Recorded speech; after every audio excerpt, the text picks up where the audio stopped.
For consultants, solution engineers, product designers, and countless other professionals, collaborating extremely closely with customers and clients is part of the daily life. In these external collaboration moments, it's critical that ideas are captured very clearly and that the customer needs and feedback are mapped and documented accurately. So in this session, professionals from the three leading SaaS brands, Salesforce, Ceridian, and Citrix, will share their tricks for turning meetings into interactive workshops that elevate customer relationships and cover new partnership opportunities. So our hope is that attendees will leave with insights that will help their external collaborations become more engaging and impactful. So I'm excited to be the host and moderator, and I'm going to start off with a few questions. So for everybody here, so much of consulting and sales is used to be done on site. In this new world we live in today, what are some of the new challenges having these conversations move to this remote format first? So for this first question, I'd like Eleanor, do you mind just chiming in and helping us understand what your perspective is? Yeah, of course. So, like Adam mentioned, I'm part of a team at Salesforce called Ignite, and we really use human-centered methods to help our biggest customers think about their most ambitious challenges. So, we're in the business of building relationships. So, yeah, we've seen that change. One of those things that I think about is all those little moments that are so magic when you're on a break with someone over lunch, those natural relationship builders. And that we see on Zoom sometimes, someone can kind of own the mic if they have a louder voice, or maybe seniority starts to take the stage. And that can be really difficult when it comes to everyone expressing their ideas. So we really have to find that common ground to collaborate on. And, that's one of the reasons we turned to Miro when we started working from home more.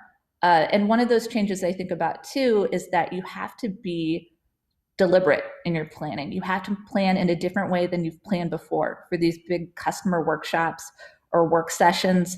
We find our teams, we're basically wireframing out each activity that we're going to do for a workshop.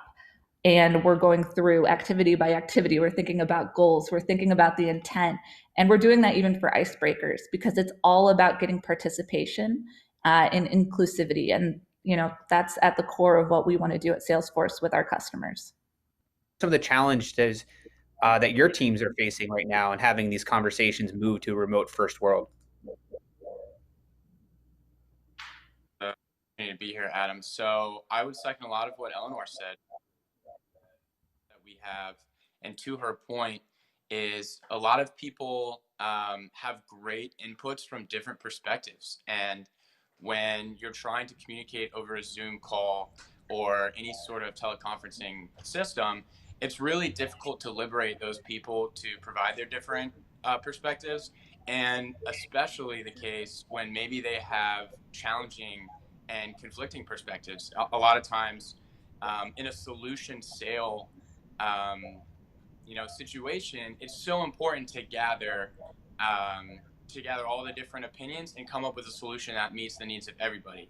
And if my boss said something that I might politely disagree with right before I was about to say it, I probably won't say that. So the ability to get folks to jump on a board and provide their opinions in unison asynchronously is a really, really great opportunity to collect that feedback and ultimately just drive the level of collaboration and the discussion instead of what can often be talking to a customer. You're talking with the customer, and it's so critical for a company like Citrix, where we have a suite of different products and a lot of flexibility in the way that we would provide our solutions to customers to really get all those different opinions. And Jennifer, help me understand, what are some of the challenges that your organization is having moving these conversations to a remote first format?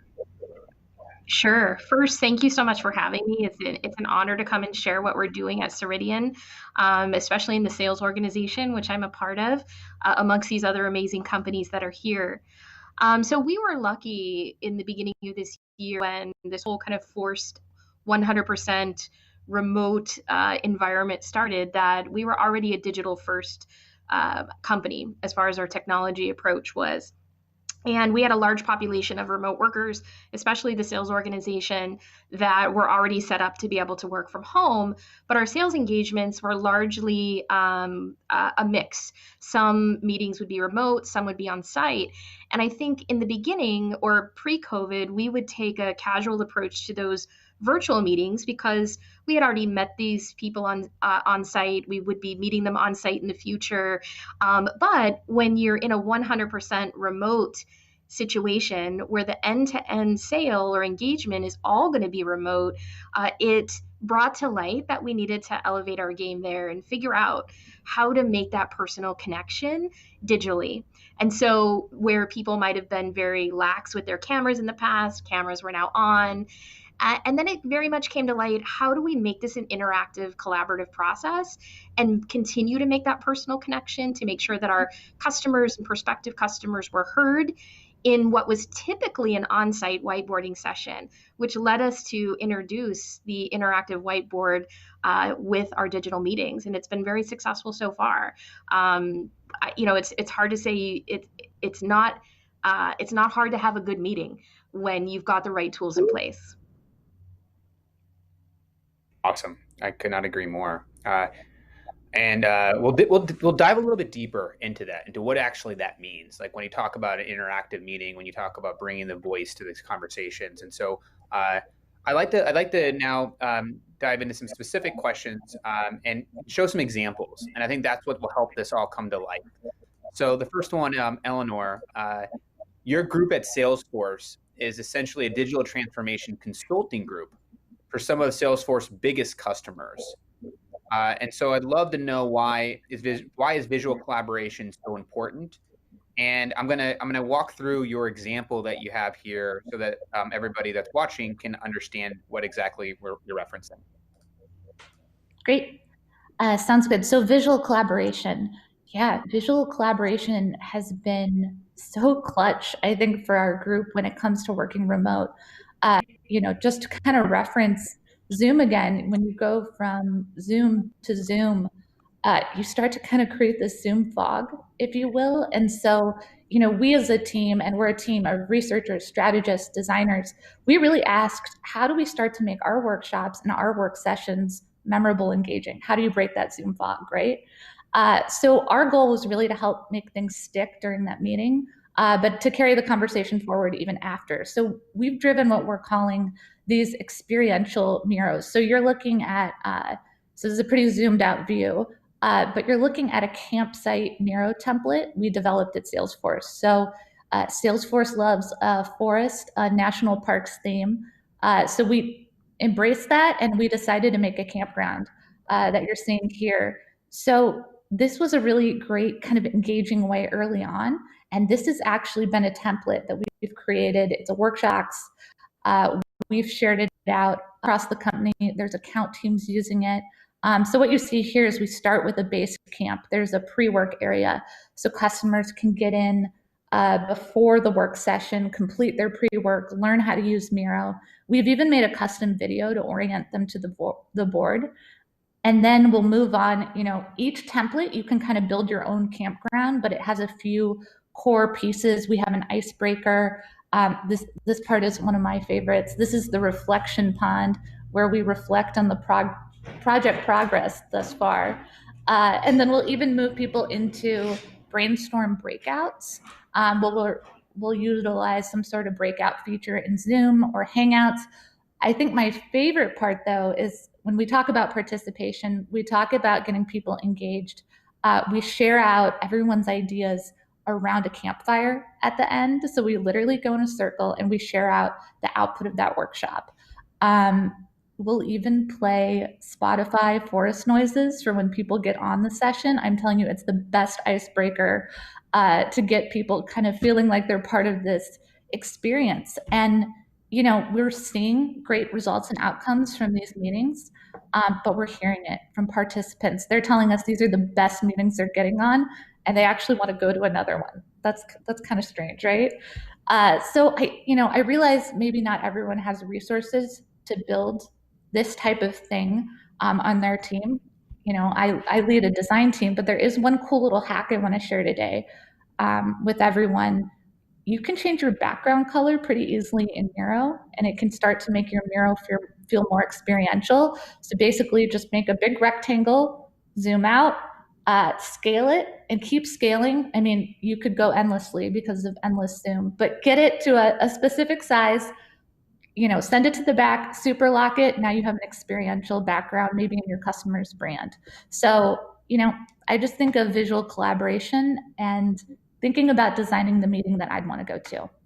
So It's awesome. And when you think about it, it's interesting because you mentioned that you're enabling different perspectives. You're enabling multiple voices come to the table, especially in these virtual kind of worlds where you're sitting around a fire and you're able to share it. Why do you feel like Miro is enabling that? What do you think is allowing on multiple voices to come to fruition versus like the old world we lived in? I'm just curious. yeah, I mean, I think it's as simple as stickies are super democratic. Like everyone's coming to the table with the same tool set. I mean, it was kind of funny as we're building out this campsite Miro early on during COVID.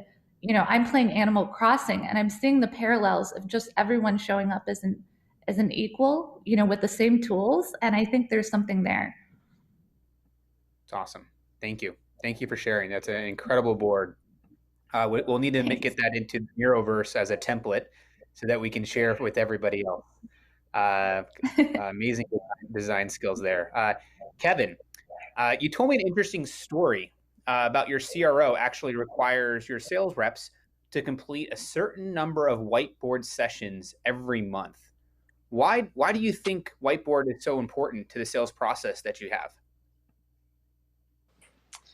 Yeah, great question. So the concept of completing a whiteboard is not presenting and showing, but it's really discussing and learning. And as you go through the process that we have established, you talk about what are the customer's objectives, what are your current challenges, from an organizational high level perspective and from an individual end user perspective, right? You want to understand what are you currently spending your money on, and are you hitting your return on investment in that? And it's less of a presentation and more of an opportunity to learn from the customer about how can we learn your challenges and then address them with our own solutions. So the concept of a whiteboard is engaging because when you're over the phone or even in person and you're discussing things, you might be writing down in your notebook what are the notes. You might have somebody taking notes, in the chat. But to see the conversation evolve throughout, throughout the hour and a half, however long it may be, you start to really get on the same page. And by the time you're on the back end of that conversation, now you have an artifact to represent what was said, which is just incredibly beneficial, for our team, because we're not going to send 15 people out to the customer's office to hear it all in once. So it's really the learning experience, and then at the end of that, it gives us an opportunity to now draw out how our solution would apply to your challenges, to your objectives, and we can mold the way that we propose, what success means with Citrix to specifically your situation. Anytime you're going to come into a discussion like that with a pre-established PowerPoint that is not flexible, or potentially even just a PDF that you share over a screen, you can hear the customer and you can notes, to the customer afterwards about what they said. But to have that presentation evolve over the conversation based on what they say is just really critical to hammering home your solution proposal. That's awesome. And so walk us through this example here, and maybe highlight a few of the things that you feel that are very important that are actually driving the dialogue that you have with your customers, and what prompted some of these various categories. Yeah, absolutely. So this is a sales diagram that if you want to speak to any customer with a Citrix T-shirt on, you have to be certified in this whiteboard, and that was the case long before COVID. And to your point, our CRO set it as a quota, right? Each salesperson is responsible for delivering this whiteboard. So when COVID hit, it was a huge challenge for us. Luckily, we were able to adapt to that challenge with Miro. But as you go through the process, on the top right hand side, you'll see objectives. We've got sticky notes that we, together with the customer, drag and drop. What is your organization trying to achieve operationally, financially, or sometimes when you're talking to the IT folks only, they talk specific IT terminology. But what are your objectives, right? And then we skip to the diagram that you see on the left, and we discuss, um, you know, are you really getting the productivity that you want from the spend that you are expensing? And if the answer is no, why? What is causing you to lose on the ROI that you were initially hoping for? That leads very well into what are your organizational and individual user challenges. So we're going through this whiteboard together, and really applying the specifics of the company to our end goal, which is the diagram to the right hand side of how can Citrix solve these issues, right? And then finally, after we get to that, we together on the bottom right hand side work on what are the benefits achieved through our products, and finally, now we have an artifact that we worked on together, makes it a little bit more personal and shared, and it really sets the stage for a follow up solution proposal. Awesome. Thank you for sharing. It's great. It's great to see. I love the five minimum quota on whiteboards. That's great. So let's move on to the next example here. So Jennifer, you told us a story about when your team leveraged a whiteboard to draw out the customer data flow. And by using a whiteboard, it actually helped the company identify an error that they were having. And this error actually opened up the door to a $2 million plus sales opportunity. Talk us through that. How did that come about? Sure. So, as a growing business, we not only need to add new customers, but we need to grow customer happiness so we can grow the relationship we have with our existing customers. And so when you're in the process of talking about expanding business, you might uncover issues they're having with their areas that we don't currently help them with, and we might uncover issues where they think that the issue might be their subscription with us. We never know what we're going to come across, and that can be a particularly sensitive situation when the customer makes us aware of an issue that they believe they might be having with their current product with us. And so in this case, we had a customer that was evaluating additional business that would amount to another $2 million in revenue. And because that's cloud revenue, it's not just $2 million, it's $2 million every year for as long as they are a customer. So that customer happiness plays a big role in our success. So I'll add at this point that this initial discussion with the customer led to some real head scratching, and even our product management thought that the solution was going to require an enhancement. Well, because the sales team that was involved with them was using a product like Miro, they decided, hey, let's use this tool to get to the bottom of this issue. And we're able to get everyone together, define exactly what they believe the problem was so that we could move on to solutioning. Well, as it turns out, there was no issue at all. And the customer was really just having trouble communicating inside their organization as to what they really need and what their product was doing. And so that helped us resolve that efficiently and effectively so we could move on with that conversation of expanding our relationship with that customer. And so we were able to get it on the board, get it done quickly, which is really the heart of customer service, which is really at the heart of being able to grow our business. So it was a really effective tool for us. Great. No, it's great. That's a great story. Walk us through. So I know, independent of the story, you actually wanted to share an example of team is leveraging Miro. So I'm going to zoom in here, and if you don't mind, walk us through this. Help us understand more. Sure. Yeah, so it's a lot like what we've heard already, understanding the customer's objectives, understanding what the current landscape looks like for their human capital management environment, so that we can then talk with them about how using our solution, Dayforce, for their human capital management needs can improve that situation and provide direct value to the organization.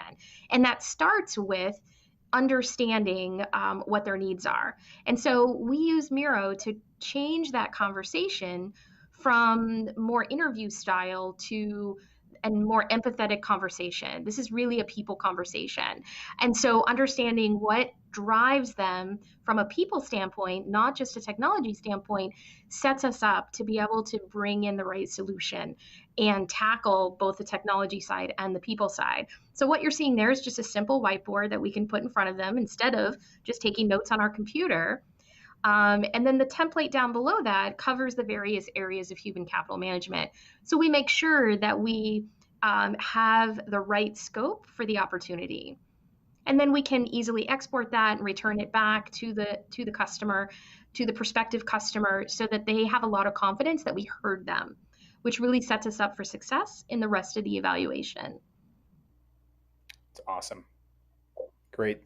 Thank you for sharing. Thank you for sharing. That's an awesome example. Let's move on. Eleanor, how does using a whiteboard keep your consulting work human-centered? Yeah. Oh, that's a great question. And I think that, Jennifer, you hit it on the head with empathy. And that I think that Miro unlocks so much of that with, just first off, the ability to capture something while someone's talking and say, "Hey, I heard you. Is this what you were saying? Did I catch it? Did I capture it correctly?" And I think that that's such power to be able to do that. And that's one piece of, how we think about Miro making things human centered, but it's about breaking down those barriers for us to collaboration. And when people can bring their whole selves to a meeting, that's when we get the best results. Again, that empathy, right? So for us, like you saw in the campsite, it's for participants to play and envision their future. That's a lot of the sessions our team at Salesforce Ignite we're running. And I think it's also the power and magic of being able to go from envisioning your future to turning that sticky into a Kanban card and making it a opportunity that's actionable. And when I think about just one way in Miro that we start meetings and try to set the human tone for that meeting to make people more comfortable, just that simple. And I think I heard this at another session this week. How are you feeling? Icebreaker activity. I mean, the world is pretty crazy right now. Like, let's talk about it, and then let's have fun collaborating. Let's get to the opportunities and actions and goals for the day. But a couple ways my team has done that. One of my favorite ways is bring a Giphy in. So everyone shares a GIF of how they're feeling. That can always be kind of a fun surprise. And another one I heard another team doing was everyone will bring the Winnie the Pooh character they're embodying that day to the meeting. And I think, you just hope you don't have a lot of Eeyores, I guess. But again, it's about creating that common ground and that human tone that I think sets great meetings up for success. So, yeah. Awesome. I like the Winnie the Pooh reference, and emojis are also a great way to be able to reference that through the emoji plugin that I know is used quite a bit actually. So thank you for that.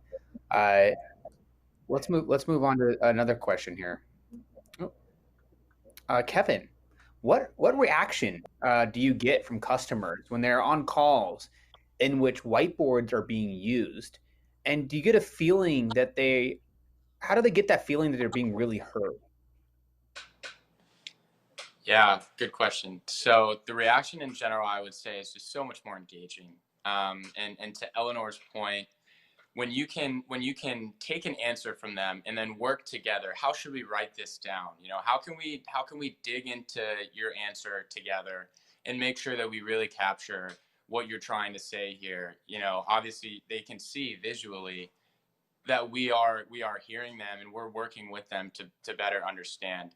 So it's just so engaging. A lot of people think it's fun.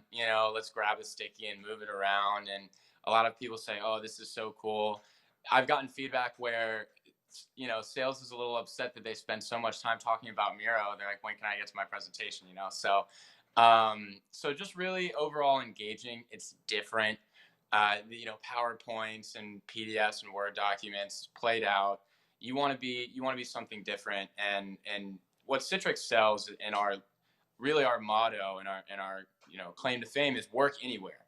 So to be able to show a customer in our initial engagement with them how we're able to drive a better meeting, how we're able to, in a remote location, really dig into their problems together, it just, it embodies what we stand for, and it's putting our best foot forward in that first meeting, and it creates a sense of partnership to work on something together, instead of them sit back and listen, and then Q&A at the end. It's just it's a different type of engagement, that we've just gotten great feedback from the sales team.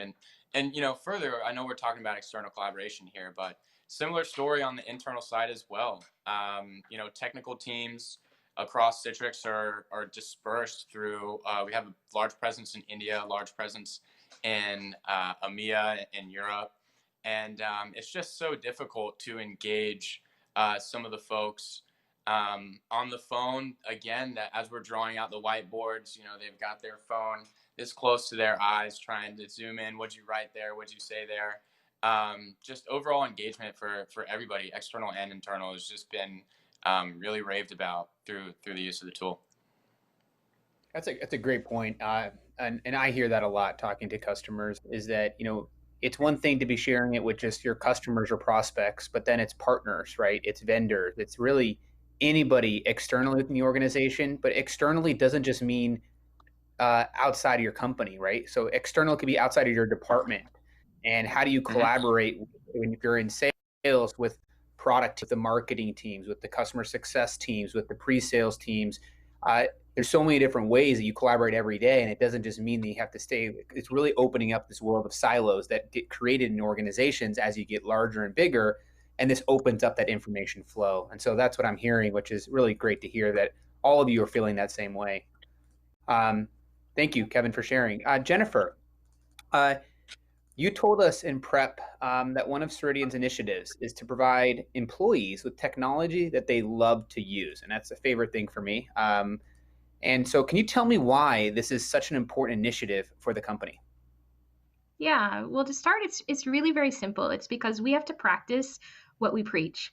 So our brand is that we bring intelligence at work, and we help other organizations bring intelligence at work with our product Dayforce. And so one of the ways that we deliver measurable value to our customers is by helping them increase engagement through our product. And we know that that contributes to the performance of a company and their ability to achieve their goals. And then we also provide them the ability to measure that engagement across their organization. And so we need to practice what we preach. So not only do we use our own product to help employees understand their schedule and utilize their benefits and help give them control and influence on their own performance and development, we also need to bring them other tools that they love to use. And so we need to have credibility in the space by practicing what we preach. So we do that 100%. That engagement is critical to our ability to meet our goals, of course, if we were to carry that internally. And so not only do our employees love using the technology like Miro, it's gotten to the point that we feel like using Word, Excel, PDF is almost has too many restrictions. And when we bring up a Miro board, it not only opens up the brainstorming, it opens up the brain. So we found that we were using it primarily initially for external engagements, but our employees just started using it for internal team meetings, for brainstorming activities, for planning projects internally, and very quickly being able to formulate their ideas and then move on to the actionable work. So it's really played out this whole, giving employees the benefit of technology they love. We're seeing that in real life. I love that. So one thing you called out would be that I'd love to emphasize, and even have, if anybody else wants to chime in on this, is around it's becoming part of the everyday norm. And you were saying it's part of stand-ups, it's part of like meetings, like one-on-ones, OKR planning. And so one thing that we released or launched recently, earlier this week, is around this idea of interactive meetings. And I'd be curious to learn more of how that interactive meeting is being conceptualized with each of you in your organizations. When you think about every day, all you're doing all day long is, in theory, in a ton of meetings, right? Whether it's customer meetings, internal meetings, and how what you referenced there, Jennifer, is that it's really opening up your mind, right? And that's sometimes it's really difficult when you're in these meetings and you're busy all day long. So I'm not sure if Kevin, Eleanor, or Jennifer, you have anything to share on that, but I'd love to hear your perspective. Yeah, absolutely. So, being in IT, working on a software development team, a quote that we constantly preach is the only sustainable competitive advantage is a company's ability to continue to meet the changing needs of their customers. Right. The only constant is change, and the only way to sustain an advantage is to be along for the ride. So, to your point, and to Eleanor's point, you get that fog. I'm jumping from meeting to meeting. I used to work two desks down from this person. I could say, hey, let me know when you got 5 minutes, but now I got to look for time on the calendar, this, that, this, that.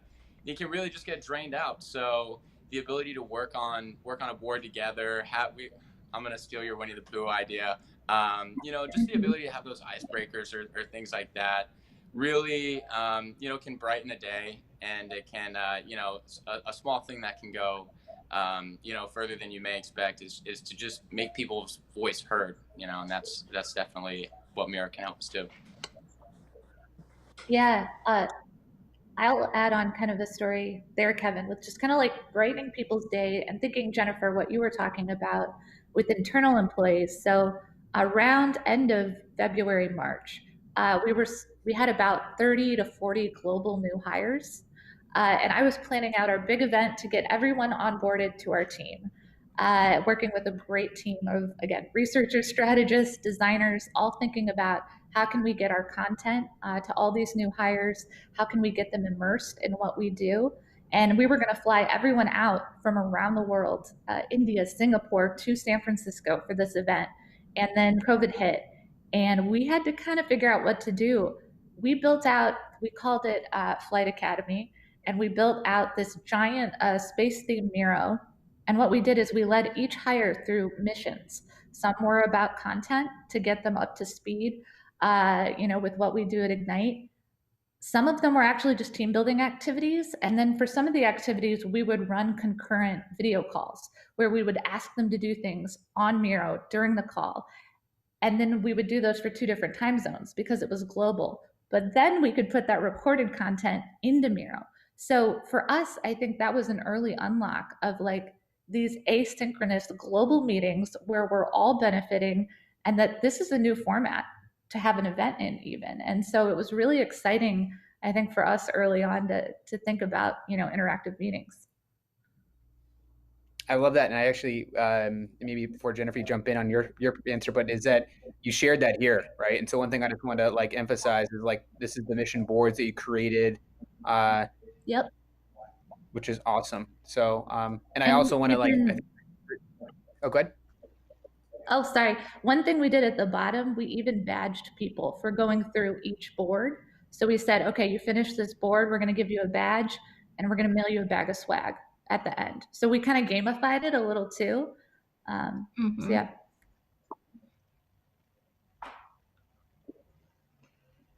Yeah, and I was going to add that. Oh, Go ahead.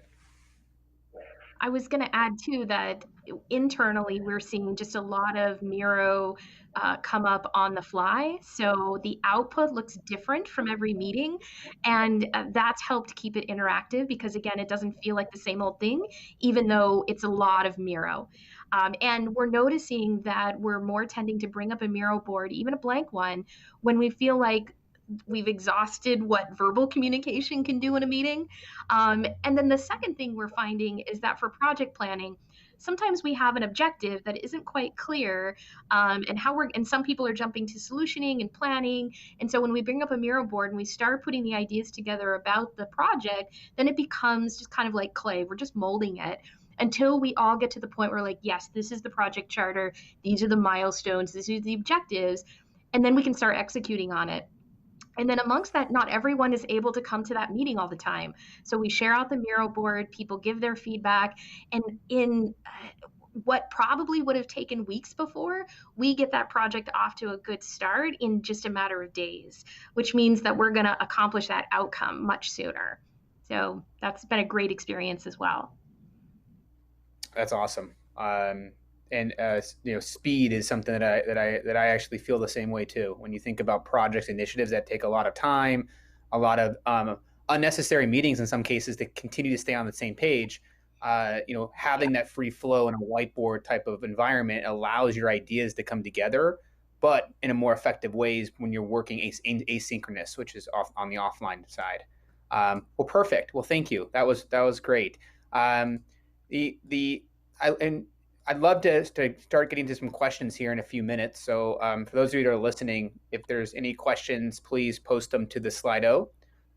We'd love to answer any questions. I know there is one here, but as we wait a second here, I will just share an example of how Miro is using it internally. So one thing that you'll see over here is account templates. And so it really aligns with a lot of what I see with like Kevin and how you're using this, and Eleanor and her, and there's different ways and flavors. And that's what's so fascinating about, a whiteboard is that it's artistic, right? Like it's really your own flavor and taste, and there's no wrong way of doing it.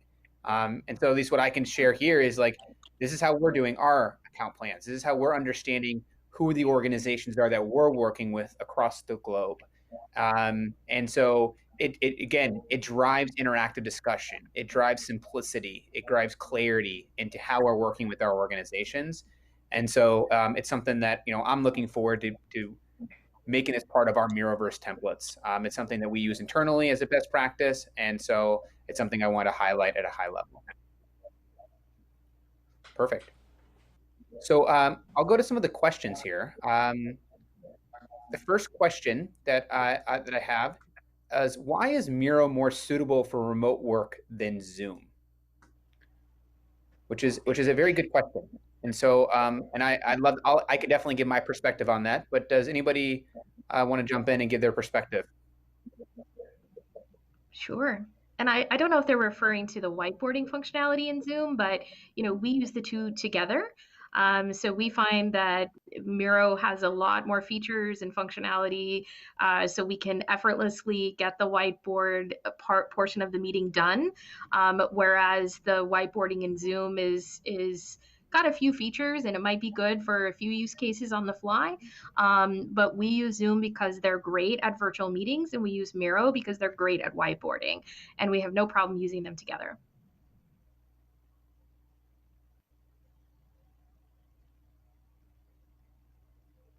When we're doing collaborative work sessions, workshops, I'm using the two in harmony. Not that I don't love all my beautiful coworkers' faces, but sometimes when you're staring at video all day long, for us, it's about making things tangible, and Miro, allows us to be tangible. Yeah, absolutely. And I'll add on to that as well. There's always going to be the stickler that doesn't want to take a couple seconds to learn a new tool, and they don't want to, oh, it's another thing that I have to learn. And we give people the option, here's the board link, jump on the board. We'd love to have you collaborate with us. But inevitably, there's going to be a few people that would prefer to just watch over the screen. So we have the meeting, organizer, whoever's leading the meeting, share their screen over the Microsoft Teams that we use, not Zoom, and then we encourage everybody to jump on the board and collaborate with us. But using the two together allows maybe a little bit more inclusivity for the folks that would prefer to not join on the board. Awesome, thank you for sharing. Another question that I thought was great is, what are some of your favorite Miro templates? Have you had a chance to play around with Miro templates yet? Have you created any templates yet? If not, I'm looking forward to seeing some of these examples here becoming a template.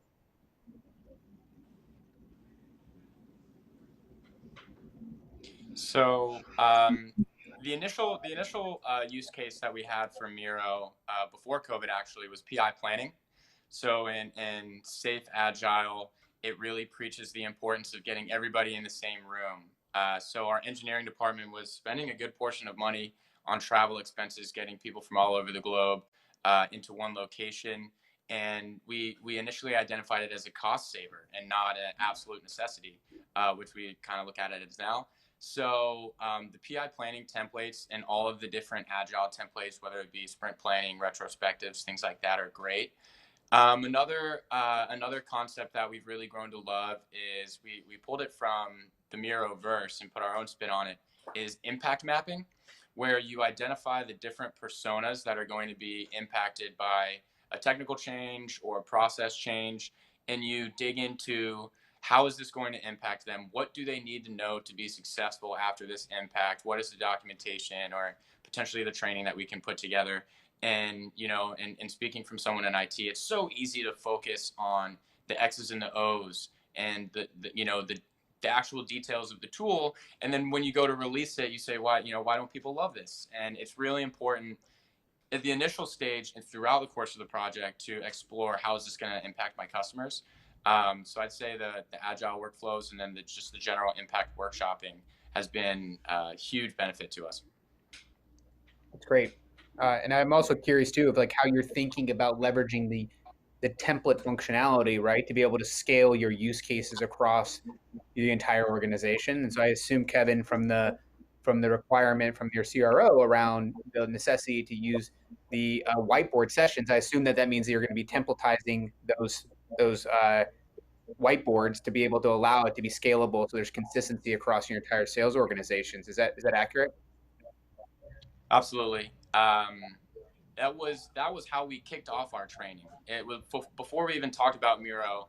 It was very easy to say log in, click new board, select this template, and then we got into how to use the board. And without the template, it would have gotten a lot of gripe. It would have gotten, I don't know how to use this.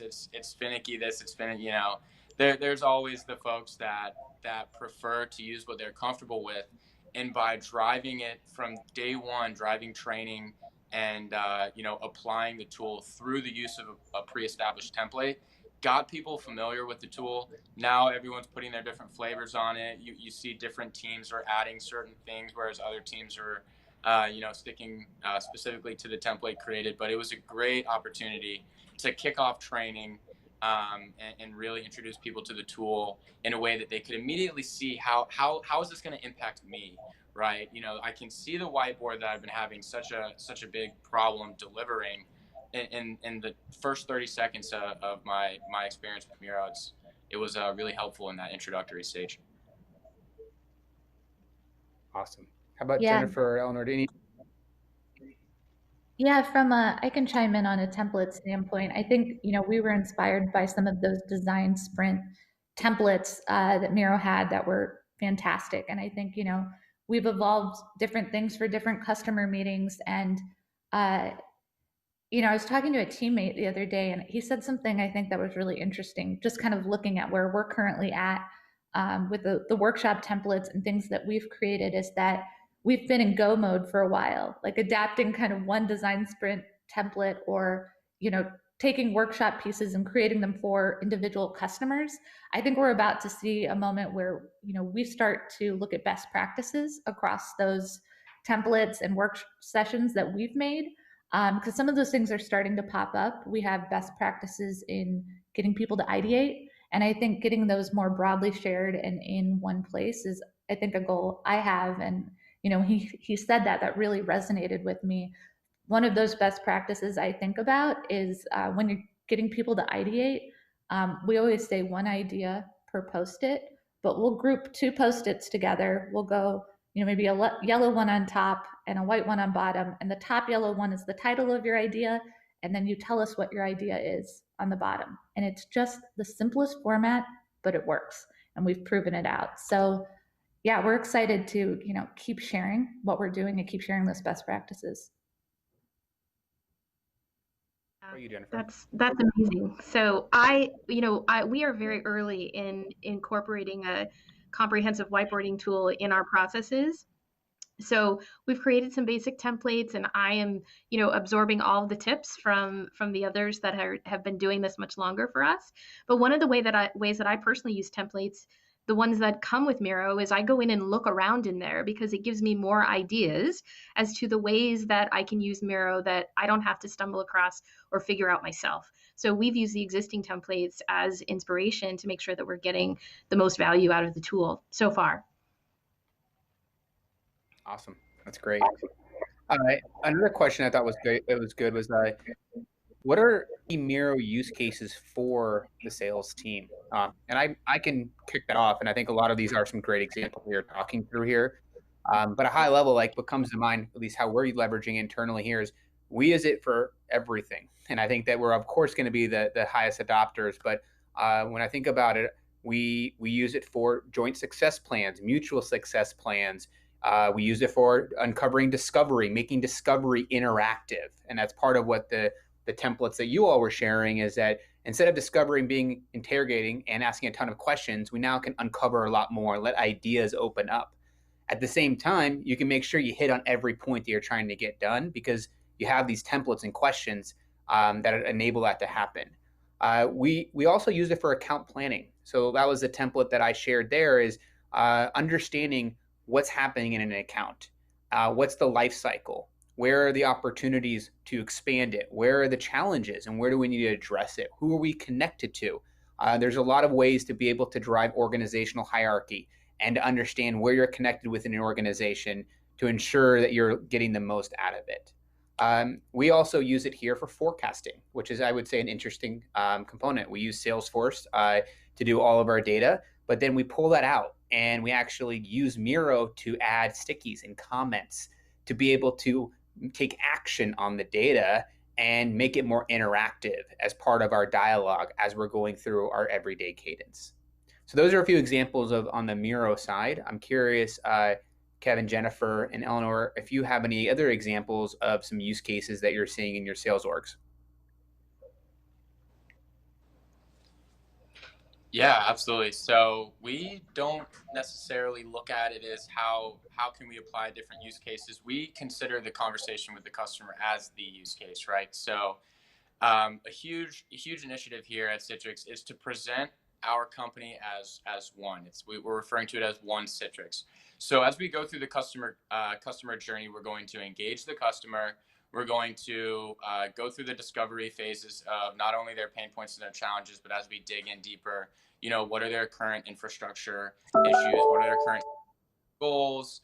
How can we deploy our product with their infrastructure? And then we start to get into how do we drive adoption, right? So how do we make sure that we set our customers up for success to understand how to use our product to get the best value? And as we go from these different conversations internally, that's segmented by different teams, but that doesn't need to be visible to the customer. We want to present ourselves as one team, and by utilizing the same board with the infinite canvas, we can have these different templates that we pull in for each conversation to be in one location so that, as a sales engineer, I don't have to run around and say, how did this conversation go with the customer? What did they respond to this question? Or, are they complete? Do they want to go complete SaaS or should we go a hybrid on-prem, this, that? It's all right there. And it really prepares our customer-facing teams to work together as one in one unison. It's been a really fabulous transition from the file digging and the email searching that was the habits of old. Yeah, and I would say, Adam, that we use it. Our vision is to use it very similar to what you described, but we, as I said before, are early in formalizing some processes with it, and we had to start somewhere. And so we decided to start with discovery because we felt like that was the first place we could start that would have the biggest positive effect on everything else, a bit of a butterfly effect on the rest of the evaluation. So when we leave that discovery and we've given the customer confidence that we heard what they told us, then that they come into the solutioning presentation with a much better sense that they're going to see what they need to see.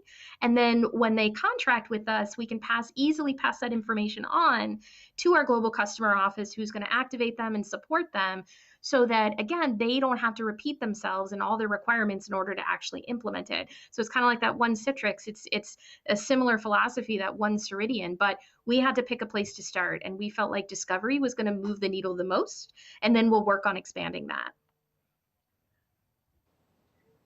Yeah, and that's fantastic. In terms of, for us, some of our sessions uh, that stand out to me, there's one that's a goal setting meeting. That's something we do internally.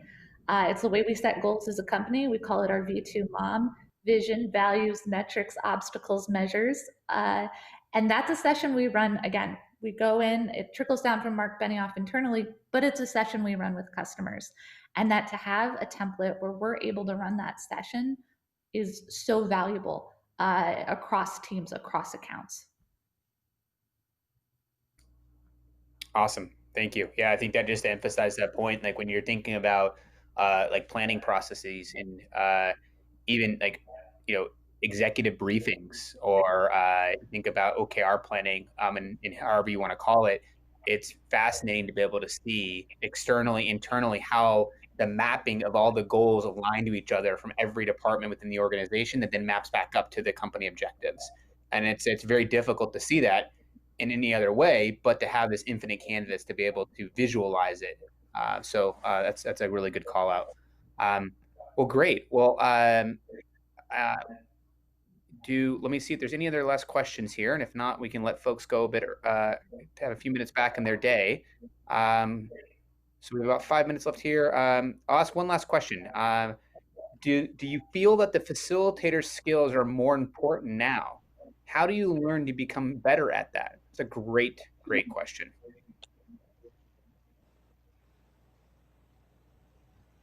Yeah, so I'll start by saying, it is more important than ever, because it's in some ways a more complex process opposed to pen and paper or laptop taking notes. You introduce a lot more variables to the process. And so you do need to become a better facilitator. And there's lots of resources out there on that. But what we've noticed is that having greater confidence as the facilitator goes a long way. And that's twofold. That's one is understanding the critical features of the product and practicing internally before you do that externally or with a big group. And secondly, I would say that is watching others and see what they're doing and continuing to grow your facilitation skills by seeing what others are doing and continuing to research some tips on facilitation and just keep building on that. Yeah, I think, Jennifer, you nailed it. Like doing your research, understanding too that this is going to be a different type of facilitation than you've ever done before. It just is. It naturally is. And that one of the things, that prep work that goes into preparing for each activity you might be doing during a session, that is so key. I put a little document in the Miro. We call it a run of show document. It's what we might have created for an in-person work session, but it outlines who's facilitating each session, what's the goal, and then some of those support roles. I heard someone talk about this on one of the other calls the other day. We have someone that's just there to troubleshoot and support, so the facilitator can do their best job. And so sometimes building those roles, we literally had a role when someone would go in and unlock shapes. We would have someone go back in and make sure things were aligned again, and that hopefully Superlock helps with that. But that sometimes the support roles and just being really clear, like, hey, here's my GChat, here's my number. If you need help, it's okay. This is a new tool for all of us. And setting that kind of, again, common ground and ground rules that, hey, it's okay, you can mess up. As a facilitator is something I think about too. Yeah, absolutely. And just a small 2 cents here, Eleanor, I think the lock feature to lock certain objects down on the board is really critical. And then the bring everyone to me feature where you can let folks explore, but it's time to focus again. Okay, kiddos, come back to this section on the board. Is definitely a critical thing to teach your facilitators. But what I was going to say is that I think facilitation is super critical. And what I would say is that this is a new way of driving interactive meetings. And I'd say that there's a lot to still be learned and a lot of education and enablement that needs to happen. And that's a big piece of our job, is to enable that and to how to use the functionality in a very simple and intuitive way that unlocks the potential of who is driving that meeting. And it really is not meant to be complicated or hard, but it is something new. And so, but I think it's something easy to master with a little bit of help and assistance. So we're running out of time here, and I just want to thank Kevin. Thank you for joining. I appreciate from Citrix and you taking the time out of your day to join us. And Jennifer from Ceridian, thank you so much. And Eleanor from Salesforce. Appreciate the dialogue, appreciate the insights, and I look forward to many more of these discussions to come in the future. Great. Thanks for having us, Adam. All right. Thanks all.